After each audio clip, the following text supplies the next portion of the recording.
నా మాట విని భయపడి వడుకుచున్ననో వాడే నేను దృష్టించున్నాను.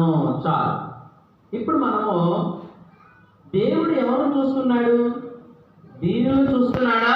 వాడు విరిగి తగిన హృదయం కలిగినటువంటి వాడు, భక్తుడైనటువంటి రాజైనటువంటి హిజ్కియా కన్నీటితో ప్రార్థన చేస్తున్నాడు.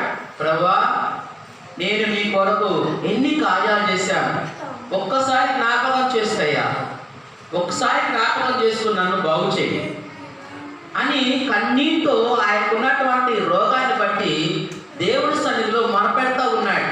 మొరపెడతా ఉంటే దేవుడు ఆయనకి 15 సంవత్సరాల ఆయుష్కాలం ఇచ్చాడు. దేవుడి స్తోత్రం చెప్పండి. హల్లెలూయా. 15 సంవత్సరాల ఆయుష్కాలం ఇచ్చాడు.